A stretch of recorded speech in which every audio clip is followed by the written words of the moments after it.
Sí, sí, Vamos que sí. tenemos a Carlito Viera por ahí ya. Está Carlito, buenas atento. tardes, te dejamos acá, ¿cómo andás? Buenas tardes, siempre es un gusto estar charlando con la audiencia, con ustedes como tales.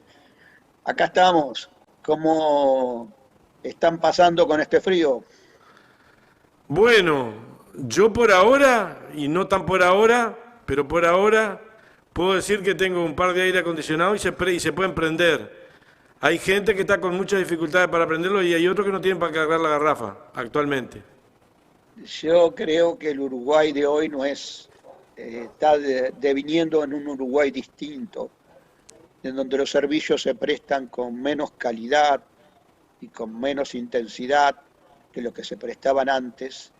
Creo que se está palpando esa realidad. Quisiera hoy justamente hablar de eso, el Uruguay que se nos viene. Eh, Cuando uno tiene la expectativa del progreso del país, cuando todos los ciudadanos pienso que tienen esa idea de que a medida que se desenvuelven las cosas en el mundo, el Uruguay debería de acompañar ese desenvolvimiento en el acceso a los servicios, sobre todo a la innovación tecnológica, que es algo que, bueno, puede ser que requiere esfuerzo económico, pero que el Uruguay estaría en condiciones de hacerlo, que vivimos en un país con buenos recursos y que desgraciadamente de repente a veces no tenemos un buen gobierno capaz de conducir el país hacia un futuro mejor. Eh, entonces ahí tendríamos que hablar de qué recursos estamos hablando, cuál es nuestra situación actual, qué antecedentes tenemos al respecto. Hay dos variables que en ese sentido son clave cuando uno piensa en qué Uruguay vamos a tener hacia adelante. Dos variables a las cuales quiero referirme en el día de hoy, con siempre poniendo el acento en la parte económica, que es mi profesión, mi especialidad, donde quizás me siento más cómodo aportando ideas. Eh, una de ellas es el salario de los uruguayos, el nivel que hace a nuestro poder adquisitivo para comprar, acceder a esos bienes o servicios, que supone que hay otra variable muy ligada al salario, que es el empleo. En esas, quizás de las variables que más importan a los efectos de que los uruguayos sientan su necesidad de convivir con los demás uruguayos, estamos hablando de la variable empleo y la variable salario, que como he dicho en reiteradas oportunidades, lejos del esquema neoliberal que dice no suban mucho el salario, señores, el país no se puede dar ese lujo, porque si se sube mucho el salario, el empleo baja. Ese axioma del modelo neoliberal, yo vuelvo a decir que no es correcto, que es falso, que es un esquema que se ha manejado, que lo maneja los que tienen el poder y que la experiencia histórica demuestra lo contrario. Depende de muchas otras variables. Cada vez que se hace una correlación de variables económicas y se omite todas las circunstancias que rodean al desempeño de esas dos variables, se comete un error técnico que evidentemente está ocultando o tras de ese aparente error técnico hay un error de orientación política, o quizás no error, hay una orientación política que quiere decir que no hay espacio para que el progreso se dé las variables que deben darse. En el salario y en el empleo tienen que darse las dos variables hacia adelante, si no, no es un crecimiento auténtico, un crecimiento que vaya a favor de la gente.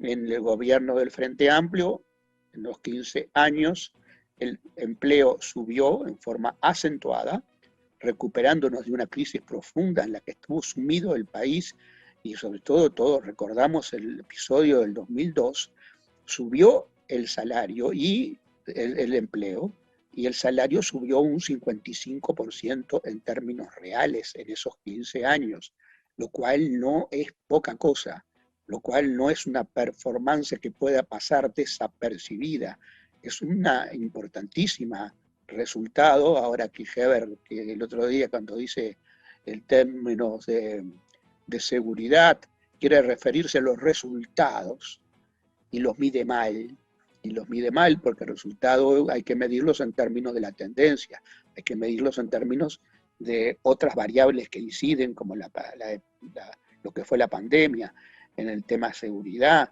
hay que medirlos en términos de la proyección siempre se hace de resultados, tomando los últimos datos y comparándolos con un periodo homogéneo anterior. Así que si queremos ir a resultados, comparemos 15 años de periodos realmente similares entre los que gobernó el Frente y los que se gobernaron antes, y fue una suba espectacular del salario.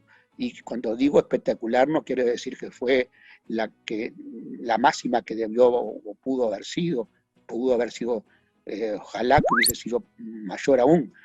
Digo, no es que ya se subió todo lo que tenía que haber subido, no, se subió lo que fue un resultado equilibrado, pero es un resultado que llama la atención, que debiera de haber impactado mucho más en la conciencia de la gente. Entonces, ese salario ha bajado persistentemente desde el 2020 y 2021. Adjudiquemos y digamos que también hubo pandemia. La pandemia influyó de alguna manera, pero así como influyó en el salario a la baja, en el sentido de que hubo menos horas de trabajo, hubo menos, pero la movilidad no fue tan a la baja como fue en otros países, y además ingresos por actividad económica fueron florecientes, todo lo que tiene que ver con la exportación fueron absolutamente desparejos. Hubo actividades que fueron florecientes, y cuando hay actividades que son florecientes, lo que corresponde de la política económica es sin lugar a dudas, tomar de esa porción de ingresos mayores una parte para compensar a la que tiene ingresos menores. Eso es lo que se debió de haber hecho, pero la filosofía de dejar que los Maya Oro hicieran la suya, porque después iban a ser el motor de la economía para la inversión, no fue la que primó. Fue la que primó, y entonces no se produjeron los resultados que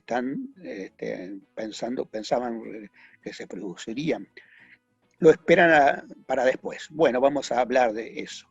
El salario bajó aproximadamente 2% anual en promedio, como debe medirse en promedio anual en los 2 años, en el año 20 y en el año 21, más de un 4% quiere decir que acumulado en esos 2 años, y yo digo, para medir correctamente y llegar a promedios válidos, suponiendo una inflación del 8 o 9%, que parece ser que es el piso de la inflación que se nos avecina, por cómo han manejado el tema de las tarifas, y cómo se da el trasplante de precios internacionales de exportación a los precios internos, como la carne, el arroz y otros productos básicos de la canasta, que tienen buenos precios en el exterior, hacen la gran ganancia de los exportadores,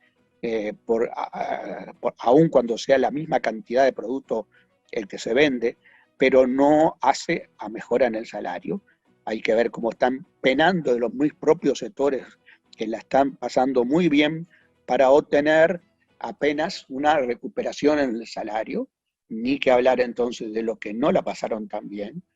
Entonces, la idea es que yo los cálculos que realizo humildemente, desde mi propia perspectiva, es que tendría que estar subiendo el salario real en este año un 4% para siquiera empezar a emparejar, y el año que viene otro 4%.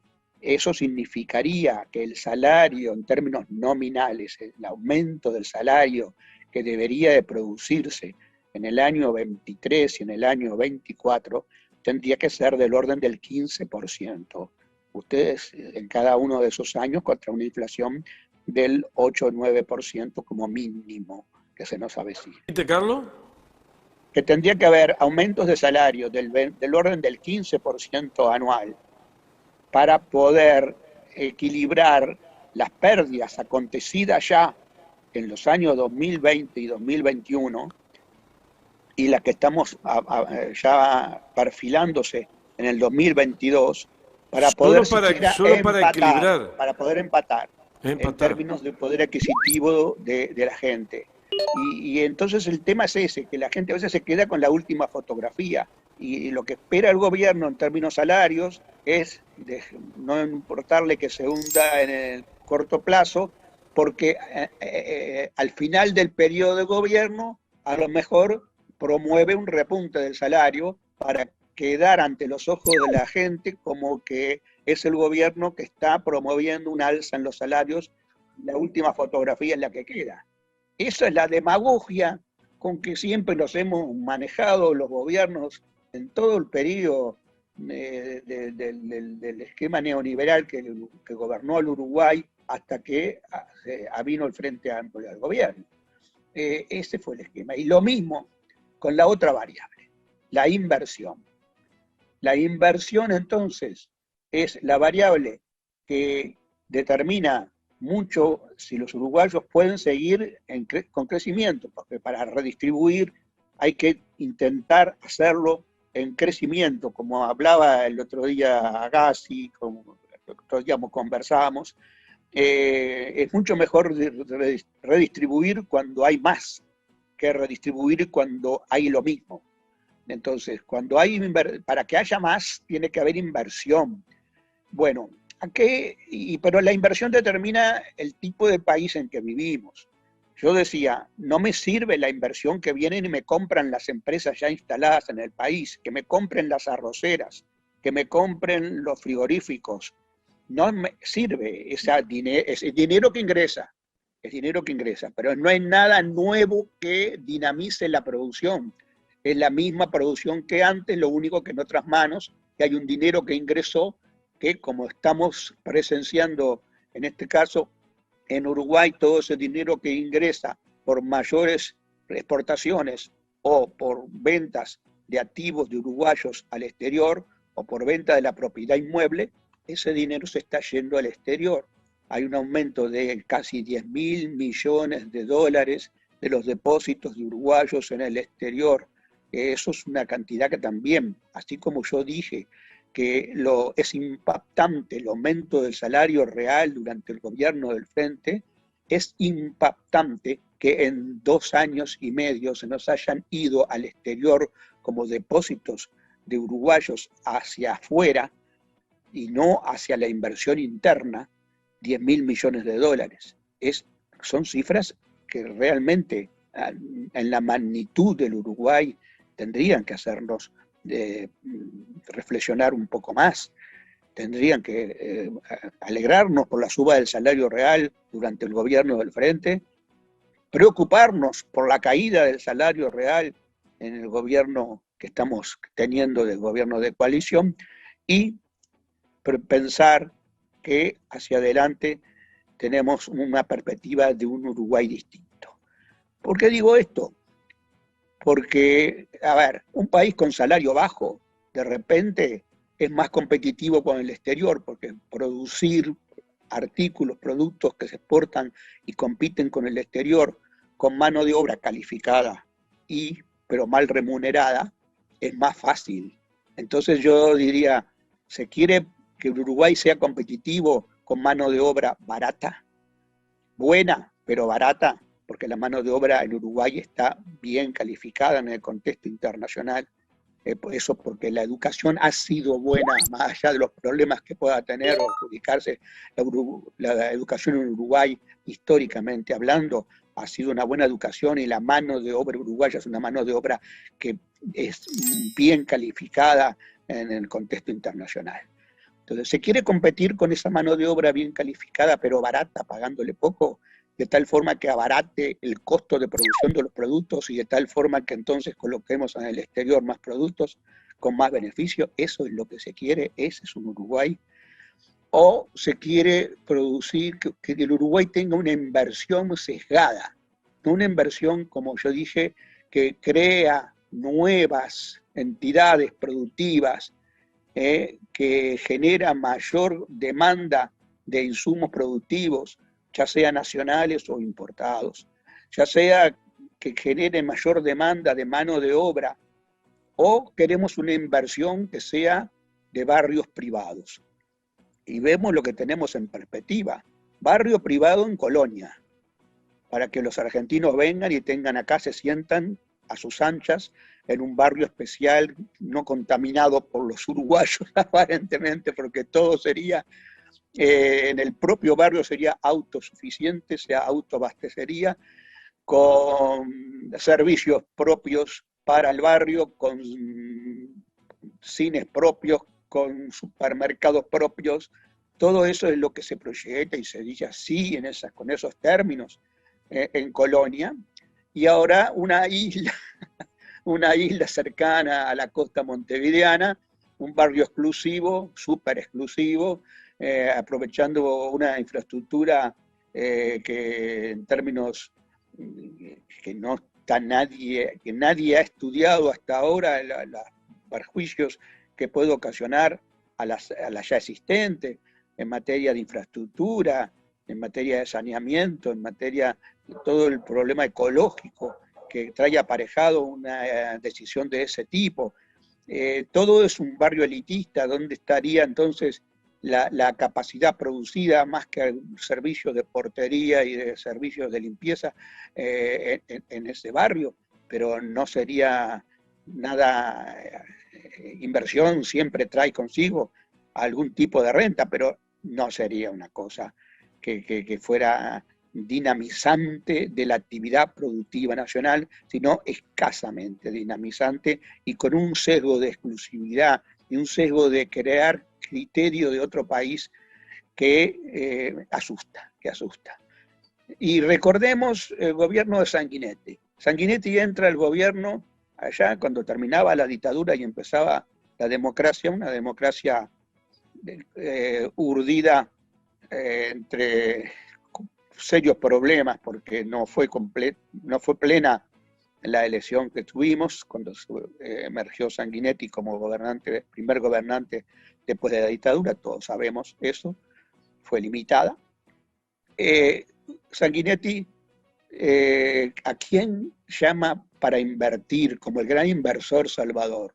¿Se acuerdan de la inversión de la Z-Moon? Ese tipo de inversión es el que necesitamos. Ese lavado de dinero que se hizo después con las inversiones inmobiliarias en Punta del Este, ese es el tipo de inversión que precisa el país. Yo me pregunto, ¿a qué se apuesta? ¿Qué país del futuro vamos a tener? Veamos las similitudes. Nunca se apostó a un país con una inversión productiva válida, con una inversión en infraestructura que fuera validante de la actividad económica. Como yo dije el otro día, la inversión en infraestructura de por sí es favorable a la competitividad del país, porque le crea a las empresas que se desarrollan, que actúan en el país y que producen en el país, le crea una situación, una base para su funcionamiento mucho más importante que la que puedan encontrar de pronto en otros países, en términos de comunicaciones, en términos de carretera para movilizar sus materias primas, sus bienes finales, en términos de acceso a los niveles de tecnología existentes. Esa infraestructura es la que vale, es la que Antel, en su forma de actuar, contribuyó grandemente al desarrollo de la competitividad de las empresas uruguayas. Esa es la inversión que queremos. ¿Y qué se plantea para Antel? nada que no sea darle más obstáculos para su actividad.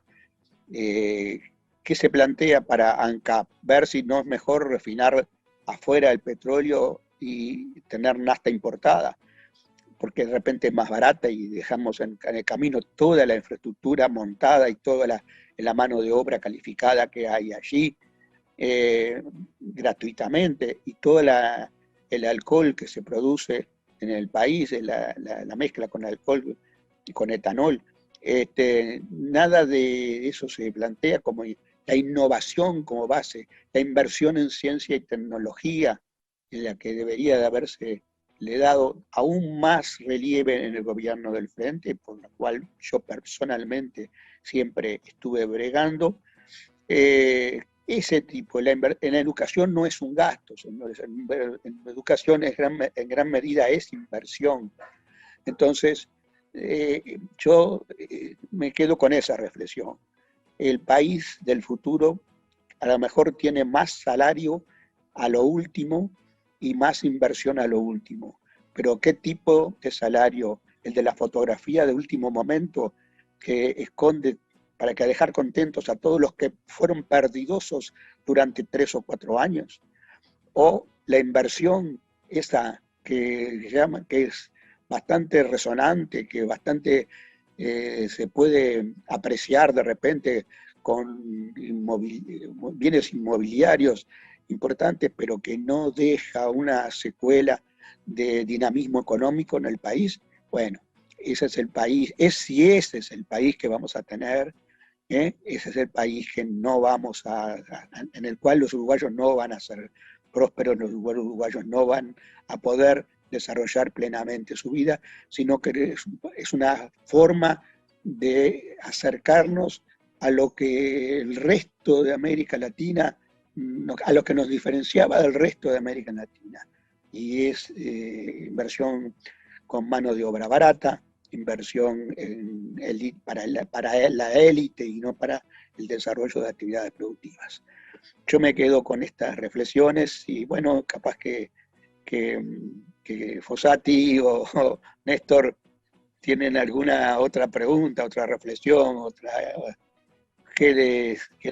Estamos en la hora. Estamos en la hora. Bueno, muy bien. Preguntas hay, pero estamos en la hora. Viste que el otro día teníamos 2 horas y se nos fue volando. Nos quedamos por acá entonces y con mucho gusto para la próxima charla seguimos desarrollando ese tipo de cosas. Gracias, Carlos Viera. Un Muchas abrazo. gracias. Un abrazo.